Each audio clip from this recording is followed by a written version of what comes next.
redécouvrir le Père, avoir un face-à-face avec le Père. On avait vu la vie de Jacob, qui n'était pas dans une vie de plénitude, et qui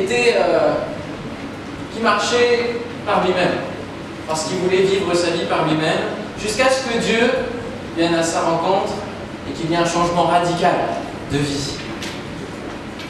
Fin janvier, nous avons vu le deuxième volet qui était créé pour vivre plus.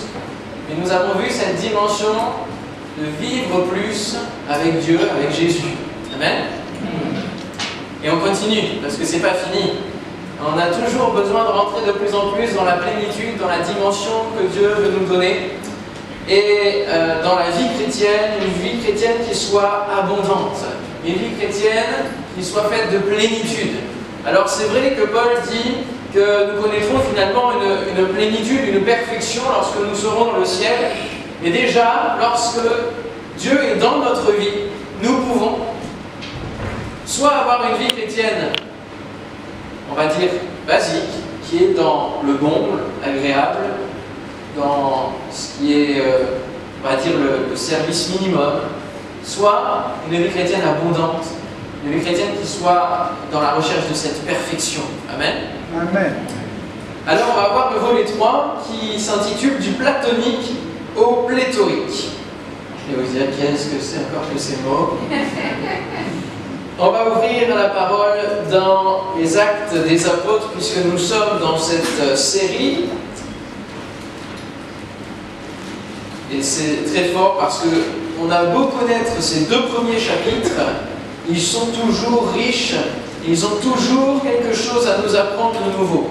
Acte, chapitre 1er, verset 7, et j'aimerais vraiment que l'attention soit donnée avec un œil neuf de votre part sur ces textes que vous connaissez bien.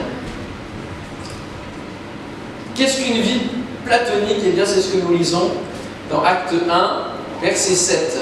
Jésus, finalement, va leur dire: viens d'attendre ce que le Père a promis.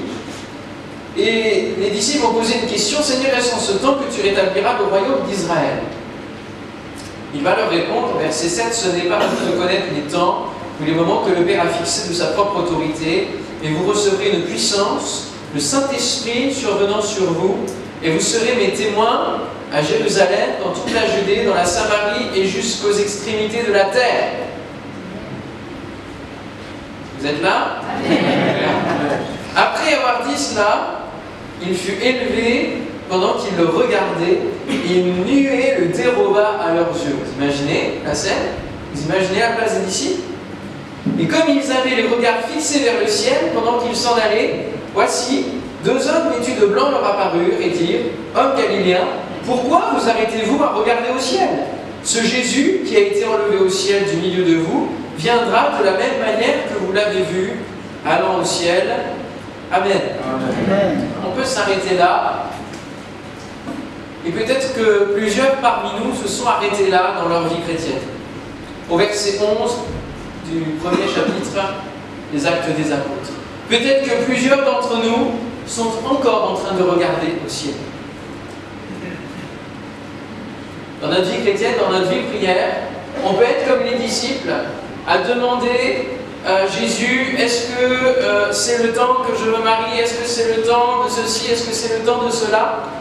On peut être dans notre vie de prière en train d'attendre des choses, d'espérer beaucoup de choses et de regarder au ciel. Et puis il ne se passe rien. Il ne se passe rien que de voir Jésus finalement plutôt s'éloigner qu'autre chose. Et peut-être que plusieurs d'entre nous sont comme cela. Une vie chrétienne platonique. Platonique, ça vient de Platon, qui avait développé une philosophie, et notamment une philosophie dans l'amour. Un amour platonique, c'est un amour qui n'est pas du tout dans les sentiments forts, dans toutes ces choses-là, non. C'est assez plat, justement. Et c'est très théorique, finalement. C'est très dans la pensée. Alors on pense que Dieu devrait faire ceci, cela dans notre vie. Et dans le meilleur des mondes spirituels, dans la meilleure des vies chrétiennes, on rêve tous d'une église parfaite. On prie différentes choses qu'on ne voit pas venir. parce que c'est selon un peu nos pensées. Vous voyez? Jésus leur dit, eh bien vous allez attendre ce que le Père a promis. Eux ils répondent, est-ce que ça va se passer comme ci, est-ce que ça va se passer comme ça, est-ce que dans ce temps-là tu vas faire ça? Jésus leur demande rien de plus. Et il leur répond, ce n'est pas à vous de connaître les temps, etc., et les moments que le Père a fixés. Des fois on cherche auprès de Dieu des choses qu'il ne veut pas nous communiquer parce que ce n'est pas là la priorité de ce qu'on doit connaître. Et alors on ne s'attarde pas sur ce que Jésus nous a demandé de faire. On prie, on regarde au ciel, on s'arrête, et puis on dit, il ne se passe rien. Et souvent dans nos vies, combien de fois on peut se dire dans ma vie de prière, il ne se passe rien. J'ai pas de réponse aux exaucements. J'ai pas de réponse de la part de Dieu à mes questions. Alors, du coup, on exige, on pose des questions à Dieu, on exige qu'il nous réponde. Puis sinon, on fait grève, on prie plus, ça sert à rien. N'est-ce pas une vérité? N'est-ce pas des passages qu'on traverse en tant que chrétien? Que parfois on s'arrête de prier parce qu'il n'y a rien qui bouge. Mais est-ce que ça veut dire que Dieu a changé? Est-ce que ça veut dire que Dieu n'est plus là? Vous avez dit la réponse. Est-ce maintenant mon heure? Est-ce maintenant que je vais rentrer dans ma destinée, Seigneur? On prie selon nos idées, selon nos schémas, selon nos envies. Alors bien sûr, Dieu fait aussi et regarde aussi ce qu'il y a sur notre cœur.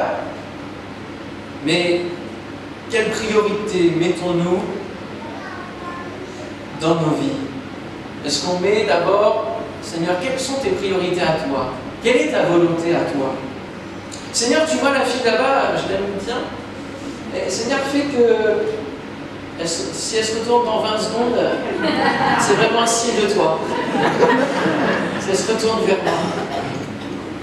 Des fois, on pose des trucs comme ça. Ça fait partie de nos prières. Ne sommes-nous pas un petit peu comme ces disciples face aux anges? On est là et on attend et les anges disent « Oh, on se réveille maintenant. Il faut avancer, il faut faire ce que Jésus nous a demandé de faire. » Bon, parfois Dieu nous répond quand même parce qu'il a pitié. Il a pitié de nous, mais ce n'est pas la relation qu'il attend, ce n'est pas cette plénitude qu'il veut nous faire vivre. Alors, conclusion, dis à ton voisin, arrête de regarder le ciel.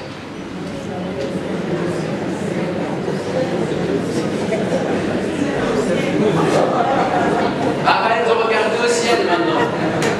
Qu'est-ce qu'il faut faire? Qu'est-ce qu'il faut faire maintenant? Action. Action, verset 12. Alors ils retournèrent à Jérusalem. Voilà l'action. Voilà ce qu'il faut faire. C'est le chemin vers une vie chrétienne qui passe du platonique au pléthorique. Et là, on va aller au chapitre 4 des Actes des Apôtres. Chapitre 4. Et on va lire une prière. Parce que c'est aussi, et c'est dans cette dimension-là que le Saint-Esprit veut nous emmener ce matin à ce que notre vie de prière soit pléthorique. Pléthorique, ça veut dire quoi? Quand on dit il y en a pléthore, il y en a beaucoup, ça déborde, c'est abondant. D'accord?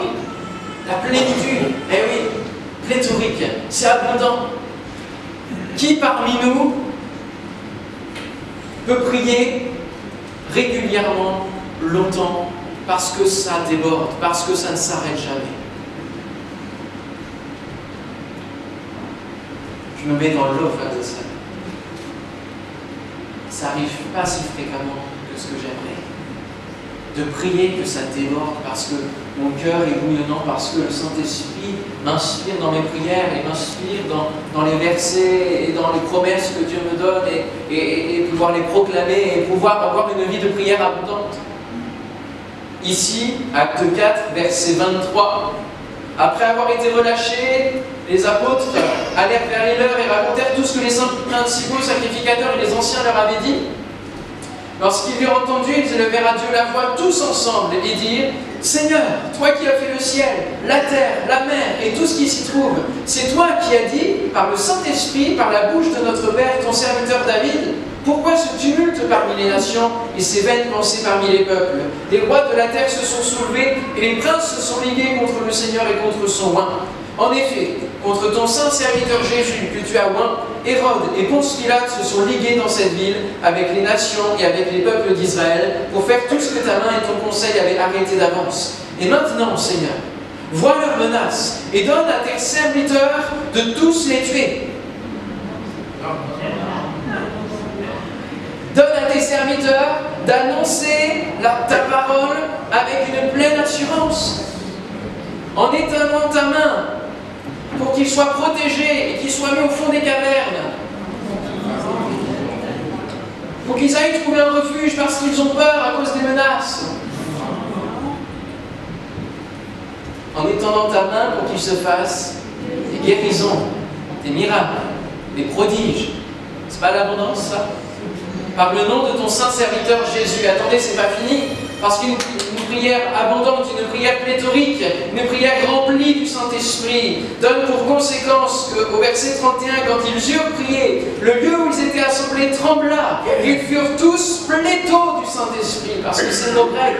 Ils furent tous remplis du Saint-Esprit et ils annonçaient la parole de Dieu avec assurance. Verset 32. La multitude de ceux qui avaient cru n'était qu'un cœur et qu'une âme. Nul ne disait que ses biens lui appartenaient en propre, mais tout était commun entre eux. Les apôtres rendaient avec beaucoup de force témoignage de la résurrection du Seigneur Jésus, et une grande grâce reposait sur eux tous. Amen. Amen. Comment on est passé du platonique au pléthorique? Voyez l'abondance. Voyez la force de cette prière des actes des disciples ici. Acte 4. Retenez, gravez cette prière sur vos cœurs. Elle est pleine de leçons, pleine d'enrichissement. Et notamment, elle est inspirée. La parole de Dieu est proclamée. Vous avez vu que c'est cité, ce psaume-là, et que ce psaume, non seulement il est cité, mais il est mis dans ce contexte de Jésus-Christ. Aussi, la parole de Dieu qui est citée est interprétée par révélation dans le contexte qu'ils vivent. Et s'ensuit un enchaînement d'effets. Alléluia. Ça, c'est une vie chrétienne que moi je veux vivre. Bon, pas vous, apparemment. C'est bien, j'en aurais plus pour moi. Pléthos, ça veut dire rempli. Et pour cela, ils ont été d'abord remplis dans Acte 2. Ils furent tous pléthos du Saint-Esprit, remplis du Saint-Esprit. Et cela a donné que la foule était pléthos également d'étonnement par rapport à tout cela. Remplis d'étonnement. Et alors on va dire, vous êtes pléthos de vin doux, vous êtes remplis de vin doux. Ils sont pleins de vin doux, on va se moquer. À partir de ce moment-là, un Pierre qui va essayer de vivre et qui va essayer de se remplir par lui-même, de remplir le vide pendant la recherche du Saint-Esprit, il va proclamer une parole puissante, inspirée, qui va donner pour effet 3000 conversions. Ça, c'est l'abondance, ça, c'est la plénitude dans laquelle Dieu veut nous mener chacun pour notre part. Amen. Y compris dans votre vie personnelle, dans votre vie de prière. Une vie de prière qui a des effets, une vie de prière qui correspond à celle de Jésus, où Jésus pouvait dire à son Père, je te bénis, Père, parce que tu m'exauces toujours. Alléluia. Amen. Ça ne doit pas rester un idéal, mon frère, ma soeur. Ça ne doit pas rester quelque chose que l'on rêve. Ça doit être une réalité dans nos vies. Mais pour cela, que faut-il faire pour passer d'une vie à l'autre? Il faut obéir à ce que Jésus te demande de faire. Si tu veux vivre dans la plénitude, il faut que tu arrêtes de regarder le ciel et que tu obéisses. Il faut que tu arrêtes de prier peut-être à un certain moment certaines choses, certaines envies, et que tu fasses d'abord ce que Jésus te demande. Peut-être que tu pries pour avoir une bénédiction dans un domaine particulier, et que Jésus te demande d'abord de pardonner à quelqu'un. Tu ne peux pas rentrer dans la plénitude tant que tu n'auras pas fait ce que Jésus te demande. Les noces de Cana n'auraient jamais été ce qu'elles ont été si les serviteurs n'avait pas entendu ce que Marie a dit en disant « Faites tout ce qu'il vous dira. Faites tout ce qu'il vous dira. » Et alors à partir de ce moment-là, à partir de l'obéissance, de ce que Jésus a prononcé, de ce que Jésus a dit sur votre vie, de ce qu'il vous demande de faire, une fois que vous rentrez dans cette voie d'obéissance, la plénitude arrive. Vous pouvez déclencher la plénitude dans votre vie. Ils retournèrent à Jérusalem. Que nous puissions attendre avec un ardent désir et une prière qui soit dans la volonté de Dieu. Quand on regarde dans Acte 1, la suite, ils vont retourner à Jérusalem. Oui. Et qu'est-ce qu'ils vont faire? Ils vont commencer à prier, n'est-ce pas? Verset 13, quand ils furent arrivés, ils montèrent dans la chambre haute où ils se tenaient d'ordinaire. C'était Pierre, Jean, Jacques, André, Philippe, Thomas, Barthélemy, Matthieu, Jacques, fils d'Alphée, Simon le Zélote et Jude, fils de Jacques. Tous d'un commun accord persévéraient dans la prière avec les femmes et Marie, mère de Jésus, et avec les frères de Jésus. Puis là, entre ce verset-là et puis le moment où ils vont être remplis le jour de la Pentecôte, il y a 10 jours qui se passent. Sauf qu'eux ne savent pas que ça va durer 10 jours. Alors ils commencent à prier un jour, 2 jours, 3 jours. Puis au bout d'un moment, Pierre, je pense qu'il en a marre d'attendre et qu'il ne se passe rien. Et comme il faisait avec Jésus et qu'il prend la parole, et qu'il se permet des initiatives qui n'étaient pas toujours conduites et toujours inspirées, il va se lever et puis il va dire « Mais finalement, on n'est plus que 11, il faudrait peut-être qu'on remplace le 12e. » Et alors il va prendre la parole en disant « Il est écrit dans le livre des psaumes que sa demeure devient déserte et que personne ne l'habite, et qu'un autre prenne sa charge. » Puis il va organiser là un conciliabule où on va faire un tirage au sort. Et on va baigner tout ça de prière. Et je crois que si ça a été mis juste avant la Pentecôte, ça a été écrit et raconté avant la Pentecôte, c'est pour nous montrer que bien souvent dans nos vies, quand ça ne bouge pas, quand ça n'avance pas, et quand la promesse tarde, eh bien on se permet de ne plus l'attendre, et de remplir et de se dire, je vais remplir par moi-même de plénitude ma vie. Et là, je crois que ce que Pierre a fait n'était pas forcément des plus inspirés. Pourquoi? Parce qu'il va prendre la parole de Dieu, il va prendre 2 psaumes, 2 extraits de psaumes, qu'il va imbriquer ensemble. Est-ce que c'était la bonne manière? Est-ce que c'est vraiment la bonne interprétation? Là, ça ne paraît pas aussi évident que dans Acte 4, dans la prière. Et puis, on va tirer au sort. Alors, ça ne veut pas dire que le tirage au sort est mauvais, mais nous voyons dans tout le reste des Actes des Apôtres que ce n'est plus la manière de faire pour connaître la direction de Dieu. Pour connaître la direction de Dieu, savoir son choix, c'est le Saint-Esprit qui va le faire. Et quand Paul et Barnabas vont être appelés, c'est au travers d'un don spirituel. Et quand il va y avoir différents événements, il va y avoir des choix à faire, quand il va y avoir même débat entre les disciples, il va y avoir à un moment donné une parole de sagesse qui va concilier tout le monde. Ça par le Saint-Esprit. Et là, même s'il brille, en disant Seigneur, tu connais les cœurs, etc., c'est toi qui choisis, mais qui c'est qui tient ce qui va faire le tirage au sort? C'est les hommes. Ils tirèrent au sort et le sort tomba sur Matthias, dont on ne va plus du tout entendre parler dans les Actes des Apôtres. Plus du tout. Alors ça ne veut pas dire qu'il n'a rien fait, ça ne veut pas dire... Parce qu'il y a d'autres où on n'entend plus non plus leur nom.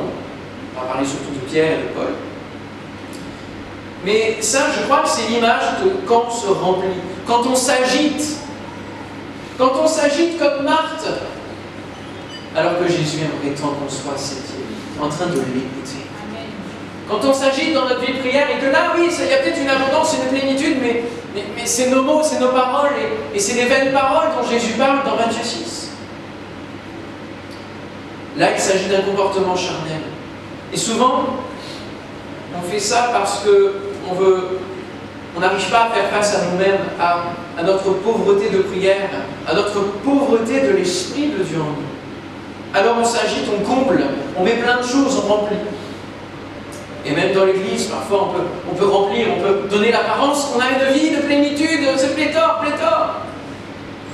Mais quand on rentre chez soi, on est sec. Sec.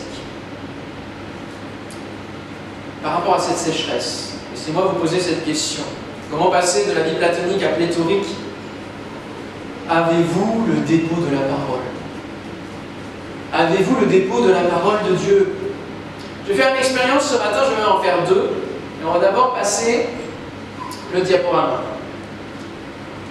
Première page, j'aimerais savoir ce que c'est que ce logo. C'est quoi comme marque?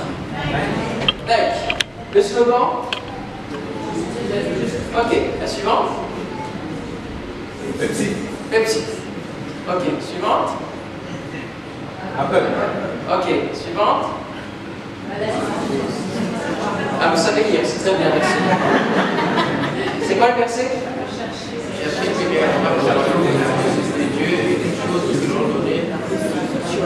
Super. On continue. C'est quoi le slogan? Venez comme vous êtes. Ok. Ouais. Ok.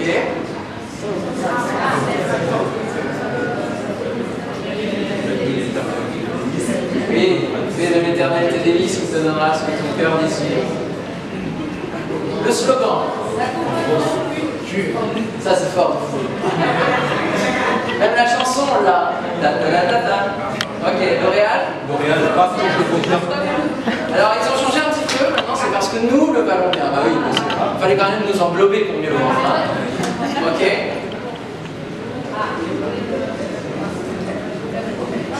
Là, ça trifouille dans les pensées, là. Dans les ménages. Voici, je répondrai de mon esprit sur toute chair, vos fils et vos filles prophétiseront, vos vieillards auront des songes et vos jeunes gens des visions. Nous sommes pleins, remplis de choses, et le monde sait nous remplir de choses qui sont en soi bien inutiles. La prière des Actes des Apôtres était pléthorique, abondante parce qu'elle citait la parole de Dieu. Ils étaient remplis de la parole. Pourquoi? Parce qu'ils étaient remplis du Saint-Esprit qui leur rappelait la parole. Parce que c'est la fonction du Saint-Esprit que de rappeler ce que Jésus vous a enseigné. Le slogan d'Apple, ils en ont plus maintenant, mais ça a été longtemps Think Different. Pense différemment. Moi j'aimerais vous dire ce matin, prie différemment. Prie différemment. Que ta vie de prière devienne pléthorique. Dieu aimerait vous remplir de son esprit. Deuxième expérience ce matin. Ah, vous demandiez ce qu'il y avait depuis le début du culte ici.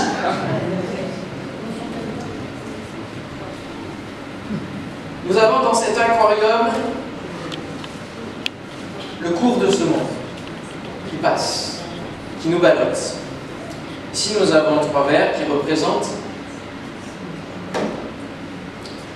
des gens de ce monde. Des gens qui ont été créés par Dieu, mais qui vivent pleinement dans le monde. Trois personnes. Et puis, à un moment donné, le Saint-Esprit va permettre que il y en ait un qui ait la vie, qui accède à l'air, qui croit en Dieu. Amen. Qui croit en Dieu, et puis qui va être vidé de son péché grâce à la repentance.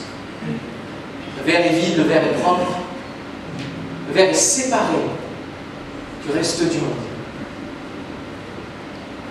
Cependant, vous voyez que si je le bouge, il flotte. Il flotte.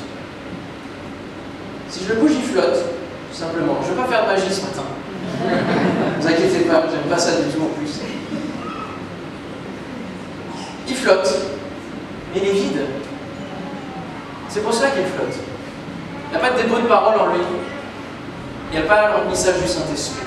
Aussi, il se laisse emporter malgré tout par l'influence du monde. Il se laisse emporter à tout vent de doctrine. Parce que oui, le vent souffle. Les vents de ce monde soufflent. C'est une tempête, hein, imaginez, hein, le monde, c'est ça. Hein. Ça souffle, alors il est ballotté. Et puis, il y a un autre chrétien qui se convertit, il flotte aussi au début.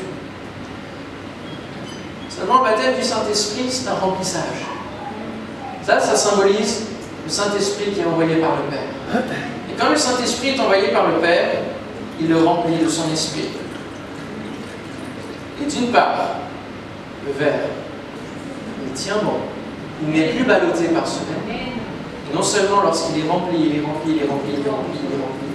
Il déborde, il déborde, il déborde. Il déborde sur ce monde. Alors l'eau n'est pas assez bleue, mais il va impacter ceux qui sont autour de nous. Amen. Ça, c'est ce que Dieu veut que nous soyons. Ce verre rempli. Amen. On se lève ensemble et on prie le Seigneur afin qu'il nous remplisse de sa vie, afin qu'il nous transforme, afin que nous puissions passer d'une vie où nous n'avons aucune réponse parce que nous nous préoccupons peut-être trop de nos priorités personnelles. Nous allons demander au Saint-Esprit de venir. Alléluia. On peut peut-être lever nos mains et lever ses mains, c'est comme tendre les mains vers le ciel. Vous savez, il y a un pasteur l'autre jour que j'ai entendu qui disait que dans l'origine hébraïque, lever ses mains, c'est toucher le trône. J'ai aimé cette image. Touchons le trône de Dieu et recevons ce matin le remplissage du Saint-Esprit qu'il veut nous donner et que nous puissions déborder dans le nom de Jésus. Ceux qui désirent être remplis puissent commencer à prier, à lever leur voix ce matin. Et à commencer à peut-être vous rappeler, à dire au Saint-Esprit, rappelle-moi toutes les promesses de ta parole, de la parole de Dieu, de la parole du Père. Oui, vos fils et vos filles prophétiseront. Je répandrai sur toute chair de mon esprit. C'est une promesse qui était déjà dans l'Ancien Testament. Et c'est une promesse qui se suit dans le Nouveau. Parce que Jésus a dit qu'il remplirait. Il remplirait. Oh, alléluia. Il a dit, vous serez baptisés du Saint-Esprit. Le Père va vous envoyer cet Esprit. Aussi, Père, nous réclamons ce matin ton Esprit Saint, ce remplissage, pour que nous ne soyons plus dans une vie platonique, dans une vie d'idéaux, dans une vie qui ne bouge pas, dans une vie qui est toujours en attente, qui regarde le ciel. Et nous voulons être dans une vie qui vit dans du concret, qui voit se passer des guérisons, qui voit se passer des miracles, qui vit la puissance de la résurrection. Alléluia.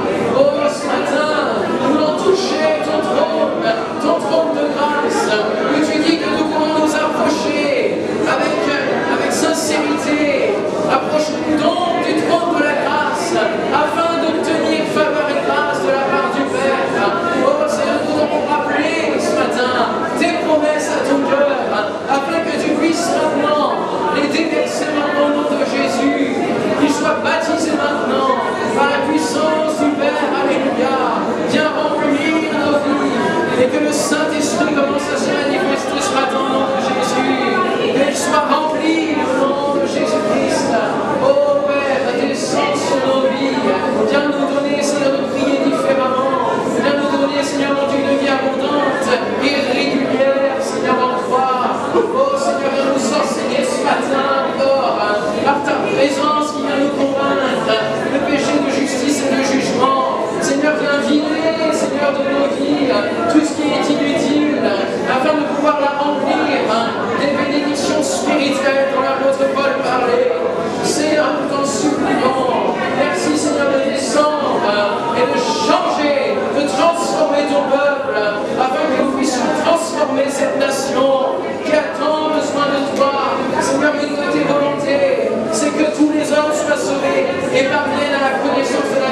à tout jamais.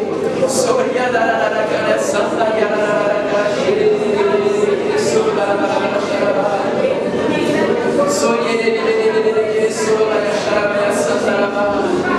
comment là tout esprit dans ton nom, tout esprit qui barre la route pour la réception du Saint-Esprit, sortez de ces lieux maintenant au nom de Jésus-Christ.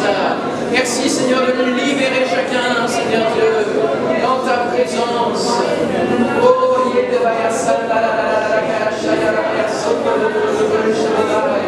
fais le bien peuple de Pentecôte, Seigneur, ce matin. Nous voulons crier à toi, Seigneur. Enfin, ta promesse, Seigneur. Accomplis ta promesse, Jésus. Et viens souffler sur nos vies.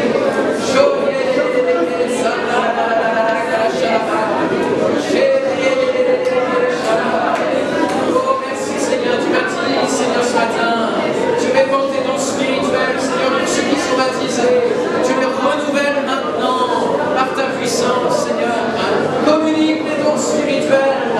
Oh, qu'il y ait des paroles de connaissance, des paroles de sagesse au nom de Jésus. Communique le discernement des esprits. Communique, Seigneur, le don de guérison des malades. Oh, au nom de Jésus. Communique, Seigneur, le don d'opérer des miracles. Le don de foi, Seigneur, à chacun d'entre nous. Seigneur, nous t'en supplions. Donne-nous, Seigneur, mon Dieu, des vies d'impact.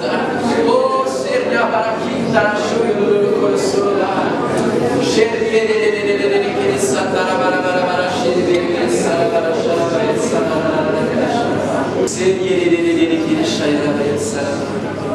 Alléluia.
Saint-Esprit, convaincre nos cœurs de ce que nous devons faire et ce que Jésus nous a appelés à faire.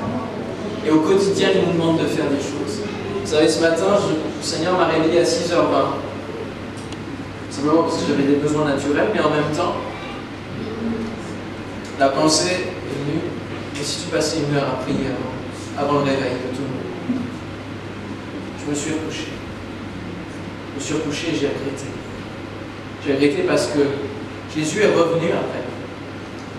Il a dit, tu n'as pas pu veiller 1 heure avec moi. Alors je me suis levé, j'ai prié le peu de temps qui me restait. Mais tous les jours, Jésus nous demande de faire des choses. Nous devons choisir. Nous devons choisir. Est-ce que nous le faisons ou est-ce que nous résistons? Et en fonction de cela, il y a des conséquences dans nos vies. Dieu vous bénisse. Libérez la salle rapidement encore et on se retrouve très bientôt. Continuez à rechercher le Saint-Esprit. Alléluia. Amen. Vivez cette plénitude.